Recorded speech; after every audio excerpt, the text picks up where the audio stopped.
What's up, everybody? It's your boy Wes Grant. You're watching Sub Urban Nerd, this channel where I give my nerd views on today's nerd news, but also give my reviews on shows and nerd shows, that is. And this is the review of Season 11, Episode 5, titled Ghouli. This episode of you see it, X-Files. This episode was pretty good. It had a lot of things going for it. I definitely enjoyed myself. They're staying in a nice steady pace as far as keeping us X-Files fans entertained. I'm gonna just do a quick rundown of what happened in the episode and give my little thoughts on it. Well, first it starts off with two girls that are on a ship creepily walking around, which I'm like, why are these two girls? And I thought they were friends, but apparently they didn't know each other because they was like, what's that? And then someone said, like, are you the Ghouli? And the other girl's like, no, I'm not the Ghouli. Are you the Ghouli? The girl's like, no, I'm not the Ghouli. How do I believe you? They're like, well, how about we both meet up? And then somehow they can't find each other. One falls to the floor into the room, and they both see these crazy looking aliens and start slashing their knives at each other and stab each other, and then bam, they're out. And then scene change, you've got Scully waking up, but she can't move, and she's talking, like narrating her head about like how this isn't something that's normal. Like, she doesn't feel like she's sleeping in her bed, she's in someone else's bed, someone else's house or something like that, and she can't move, which I've dealt with that, and it's called sleep paralysis, and that ain't funny. That thing, it's basically when your eyes wake up.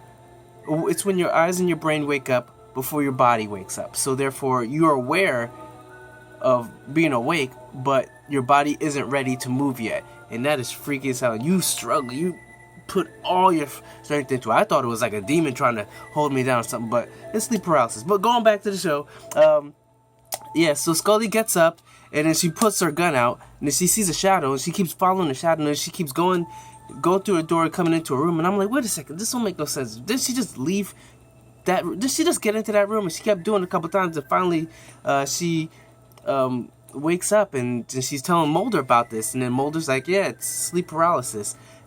But she was like, no, but it was something weird, something different.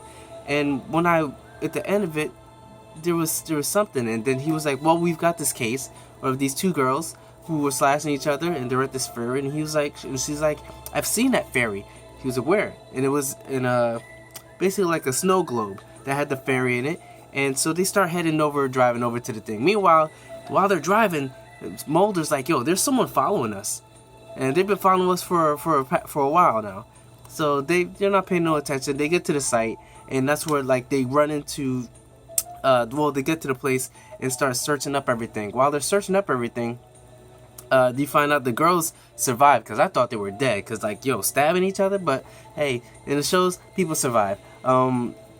So they're unconscious. So they're saying like, okay, you know what? We'll talk to them once they wake up, because then they eventually wake up. But while Scully's looking around the ferry, because this is a little broken down ferry, she sees this Asian guy just standing off in the distance. So she don't pay him no mind. They talk to the girls, but when they're talking to the girls, they both have like the same story going on.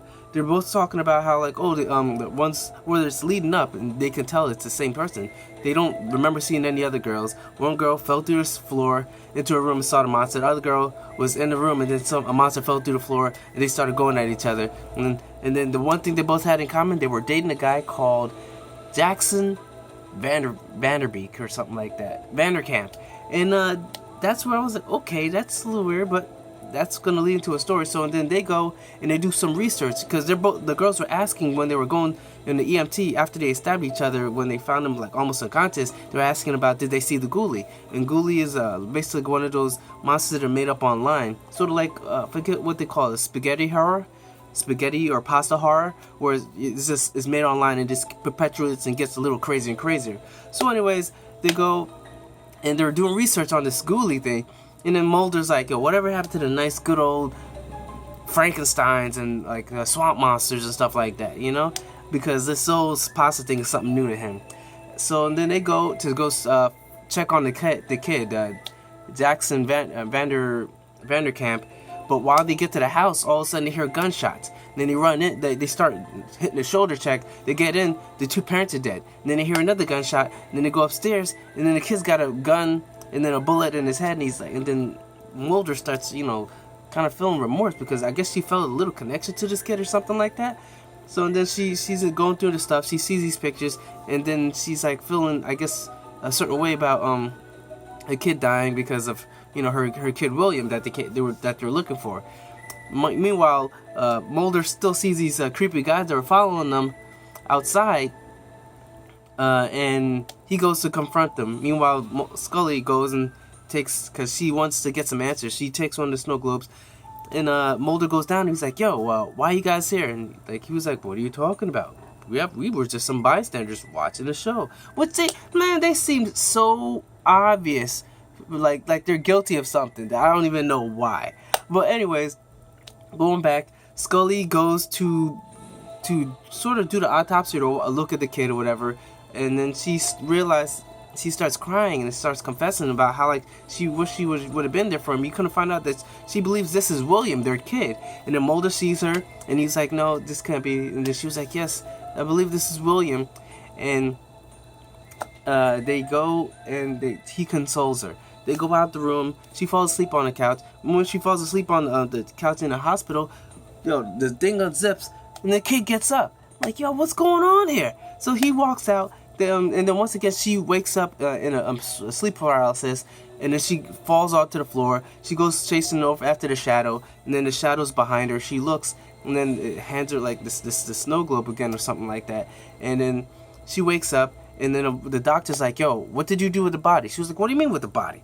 She was like, "Yeah, the body's gone." So and then she's kind of happy because that means that William's not dead, but his name is Jackson. But let's just call him William from now. So and then you've got Mulder and Scully looking around the place in the hospital, and he was like, "Yo, their cameras would have caught him if he left, but apparently he snuck out the window." And while he does that, sorry, going so fast.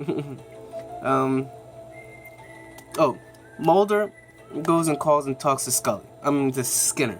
He tells Skinner "Yo, that something's going down." Skinner's like, "Yo, you're gonna have to come back here because it's like you're pissing off a lot of people." Yeah, because they Mulder and Scully, they go back to the kid's house, and then they're searching through all this information to try and find about something because the kid is still alive. And they're going through the computer, but he was like, "Yo, there's nothing on this computer."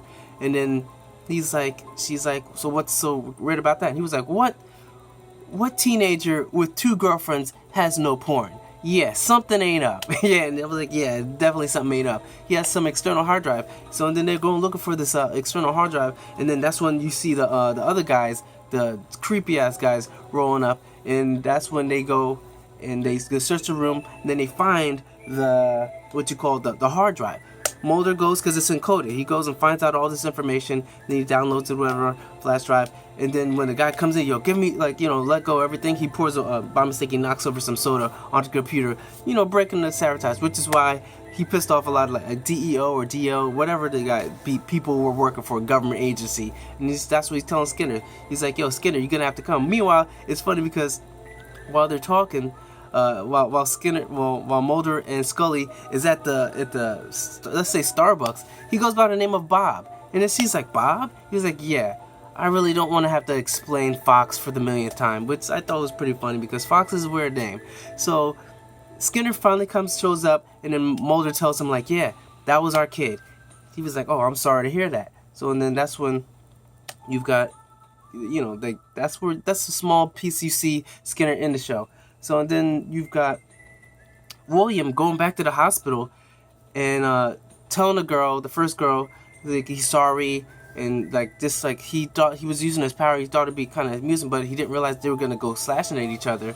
And she was like, "That's not funny." He was like, "Yeah, but then now my parents are killed, and they're probably gonna kill me too." And he kisses a girl, and then that's when also time goes by, and then you see the police show up. He's like, "What?" And you come to find out that the other girlfriend saw him and took a picture and sent it to the police or whatever, and she was just trying to get him back, but she started apologizing because he told her they killed his parents and they're probably gonna kill him, and she was like, "I'm so sorry." He was like, "You know what? No, I'm sorry I didn't do this, but I gotta go as well, And then that's when it starts getting crazy because the creepy ass cops government agents roll in, and they're just trying to shoot to kill, and this dude's trying to run. They're shooting they're not trying to take him in, they're trying to shoot him.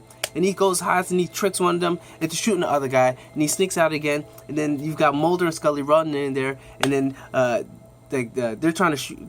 I guess they're not shooting at Scully yet, but they're like, "Yo, stay out of my way."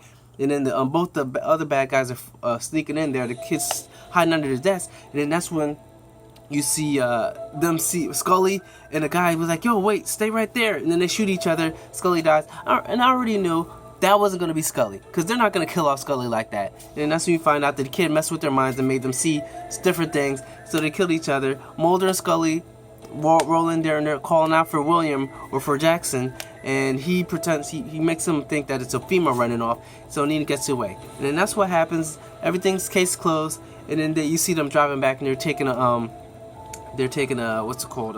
They're driving. They have to stop off to get some gas. While they're stopping off to get some gas, Scully runs into this Asian guy again that she ran into like after the first initial time she saw him, and he was like, "Yeah, you seem like a good person. I see. Well, remember, if you don't stand up for something, you fall." What was it? If you don't stand for something, you'll fall for anything. It was just a Malcolm X saying. So, and then that's when you got, them.